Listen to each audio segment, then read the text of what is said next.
Hi, Dzikamai. Hi, can you hear me? Yes, I can hear you. How are you? I'm good. How are you? No, I'm okay. I'm okay. We are just suffering with the heat here, but it's okay. Okay. How is Yes, Cape Town?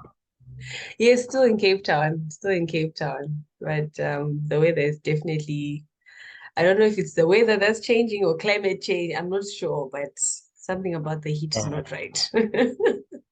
yeah, yeah. No, I was in Cape Town sometime in July. No, no, in the first 2 weeks of October. Wow. Were you just here on business or? The first week was a retreat, Oh, okay.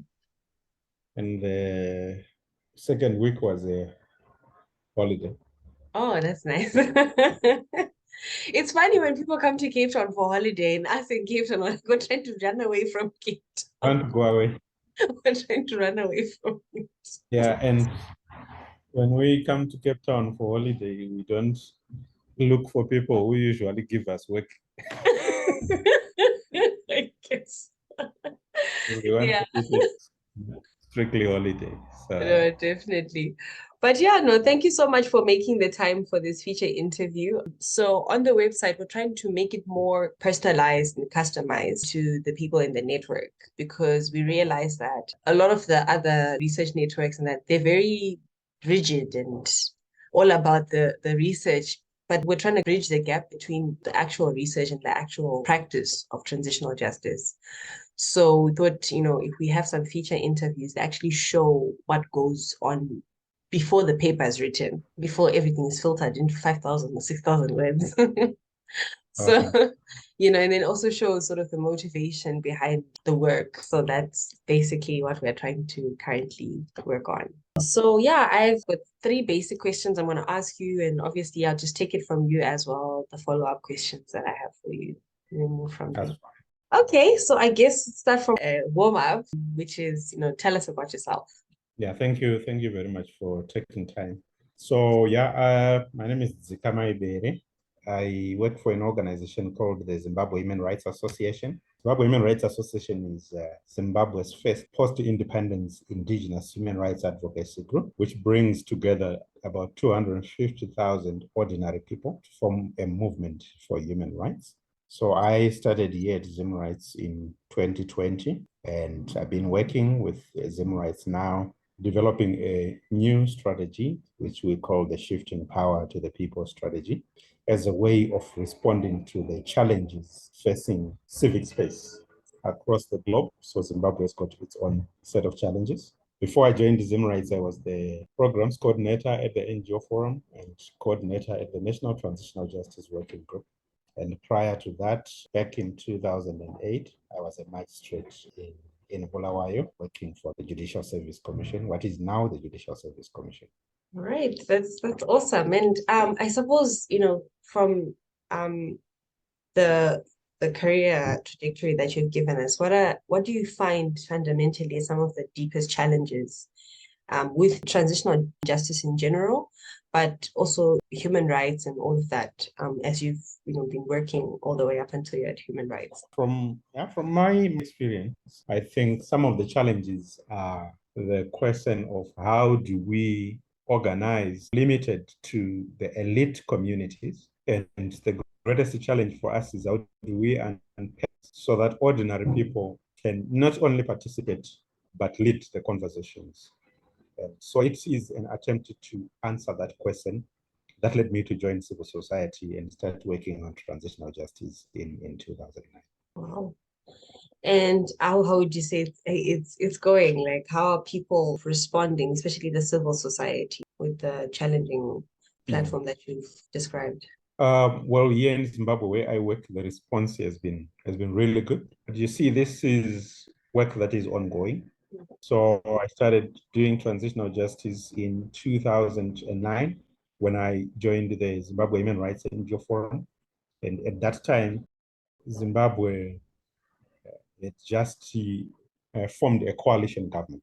Mm. And there were fears that the needs of the victims were going to be sacrificed through elite pacts, as we had seen Zimbabwe's leading political parties signing an agreement, the global political agreement.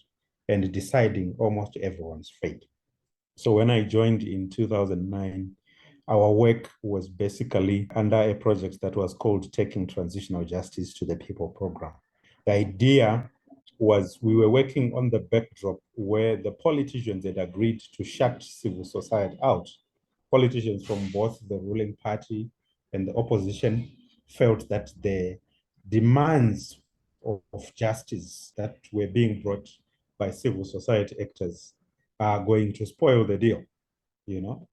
They want to spoil our cake. So they shut the door for civil society. And that's when we realized that we need to go back to the people. These are concepts that people should know and should be able to use the existing democratic space to demand. So the Taking Transitional Justice to the People program was a way of making transitional justice a people's agenda. Not to say it was not organically a people's agenda, but it was being driven by the few.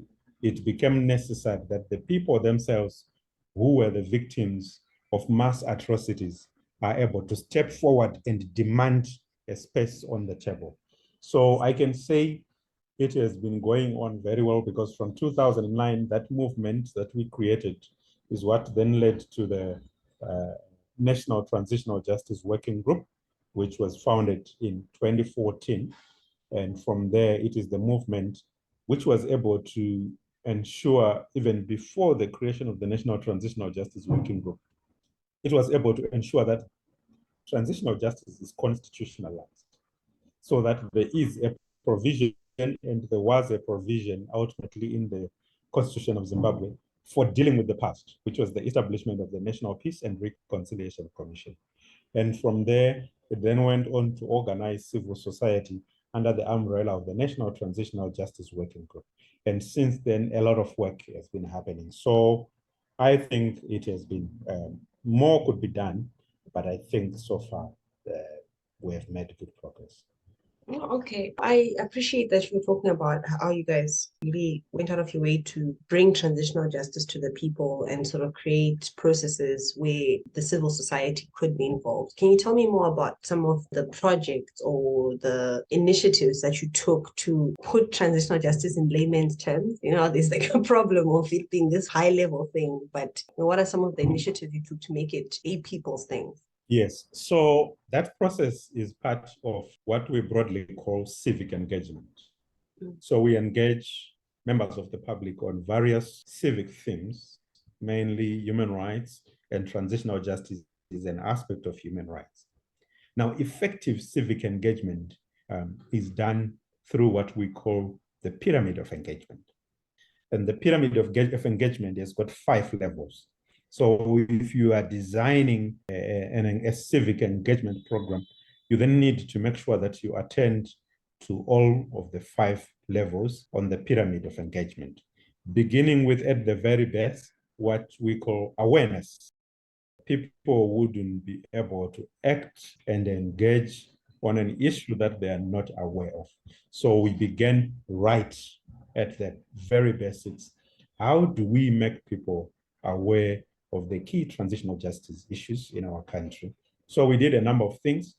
First, we developed a guide, which is called a People's Guide to Understanding Transitional Justice, which we did with the help of an organization called a CPD, African Community Publishing Development Trust. And that guide helped us to reach out to the communities. We carried out in the first phase about 51 community engagement meetings across the 10 provinces of Zimbabwe, using that guide, generally getting people to raise awareness among communities of what transitional justice is and why Zimbabwe needs transitional justice in order to build sustainable peace. So after that stage, we then went into the next stage. So on the pyramid of engagement, you start with awareness, you go to the second level, which is interest. People will not take action until they are generally interested in an issue. It's not enough for people to know something. It's important that they generate interest. So that's when we then launched the second thing, the second part of that program, which was the National Transitional Justice Survey. We went into more than 3,500 homes across the 10 provinces of Zimbabwe, having a one-on-one conversation with ordinary people about transitional justice, what they think about transitional justice in Zimbabwe, and what they think can be done to build sustainable peace. So we held those conversations in all those communities.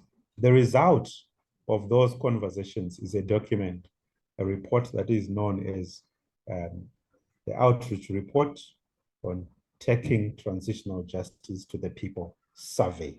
It's a statistical report that really captures the views of the Zimbabweans. From there, taking you back to the pyramid of engagement, the third level is participation.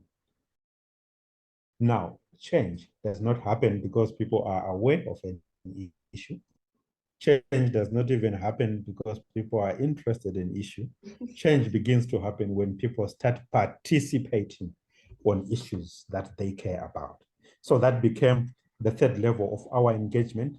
So once we are armed with our reports, we knew what the communities wanted. Communities knew what transitional justice was about. We then went to say, okay, what does a transitional justice policy for Zimbabwe look like? How do we get the government to actually take action, and how do we get people to actually demand a transitional justice process that they deserve? So from there, that's when we then started a series of policy dialogues. Among many policy dialogues that we held with different stakeholders, there were three major meetings. The first one was the first international conference on transitional justice in Zimbabwe that we held in 2012.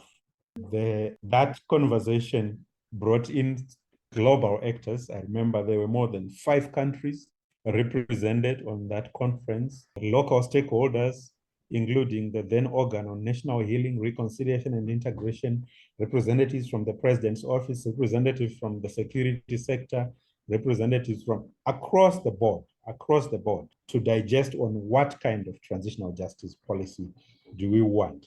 In 2013, we held the second international conference on transitional justice, which was held in Johannesburg.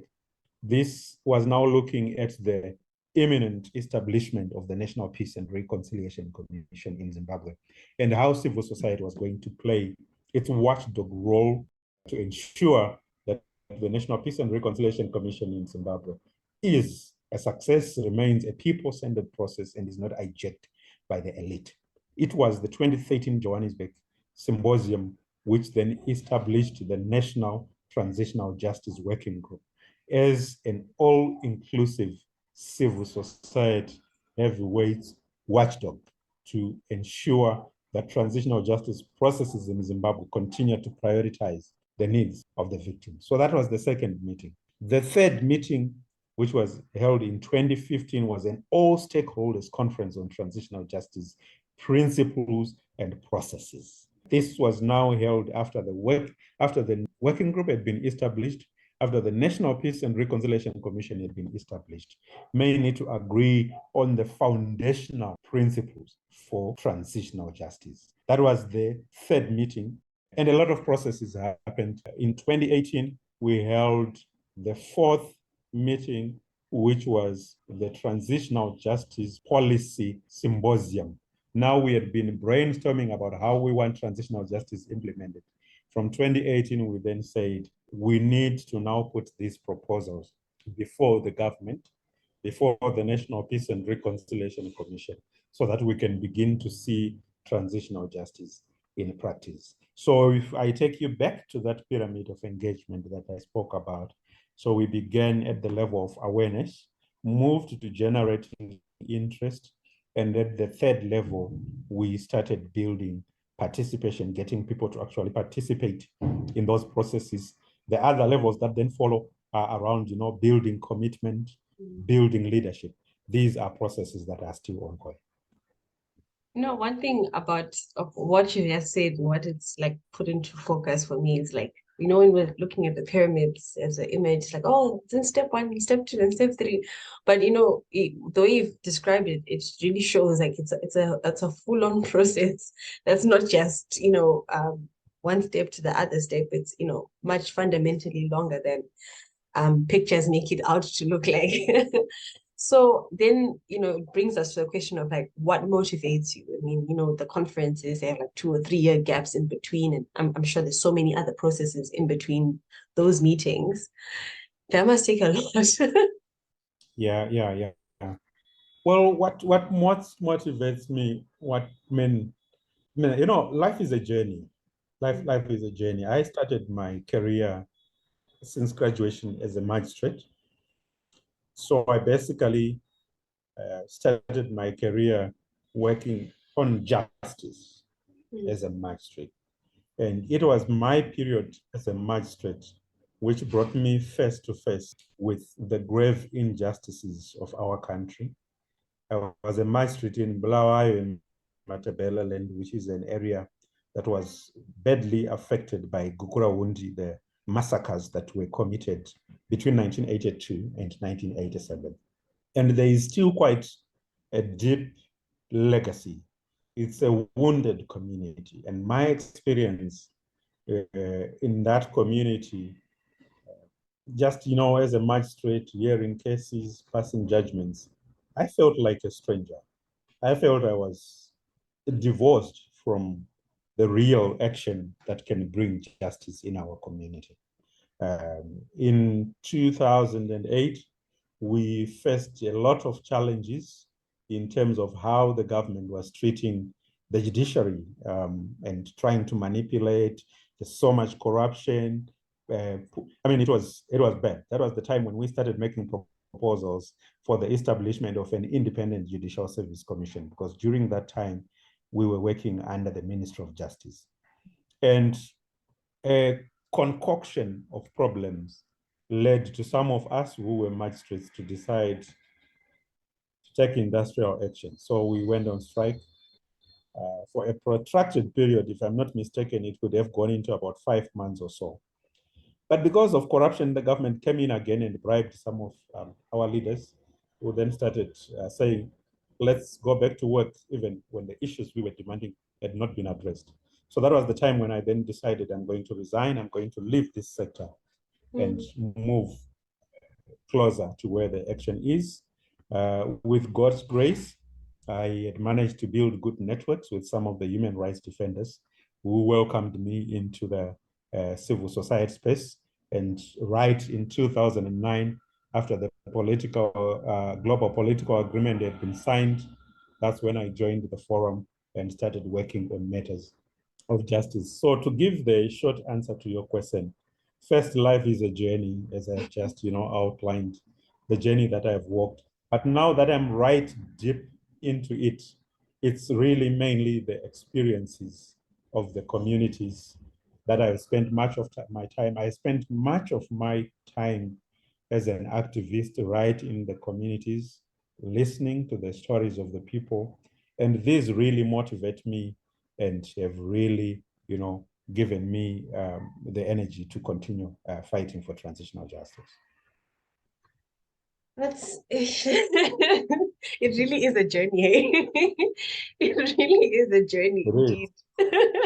And from this journey, what do you see as the most pressing concerns going forward for transitional justice on the continent, but also in the space you're working in Zim? Yeah, the most pressing concern, you will recall from our last conversation at the network, and for me, it is the same: power and how it is deployed for the decimation of human dignity. This is a historical challenge, and it is a challenge that transitional justice must confront. Shifting power to the people is the solution to the challenge of power that is used for the decimation of human dignity. So it's a transformation process, and a critical part of transforming how power works in our community is identifying where the power is and deciding where we want the power to be. We know power in the hands of the elite is dangerous. So how do we respond to that? We create institutions. So that's when transitional justice speaks about institutional reform, where we are saying we don't want power in the hands of strong men. we want power in the hands of strong institutions.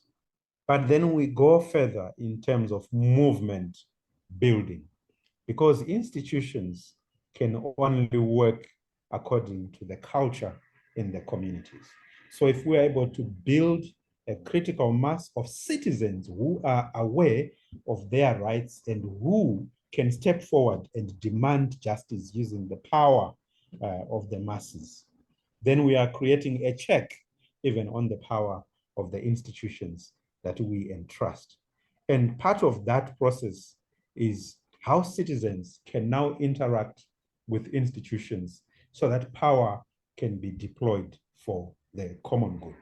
Now, deploying power for the common good requires building citizen consciousness of how ugly violence is. We won't be able to do that unless we go back and process the past, meaning to say we need to confront the ugly narratives of how power has hurt all of us. And that builds an awareness and a consciousness of what we have gone through, so that the transformation process that we are going through knows exactly not only what we are running away from, but also the vision of the new reality that we are trying to create. I find that process as the most critical when it comes to transitional justice. Okay, and I just, have a quick follow-up with that one, especially where, as you just said, power is a historical concern, and the issue of shifting that power to people.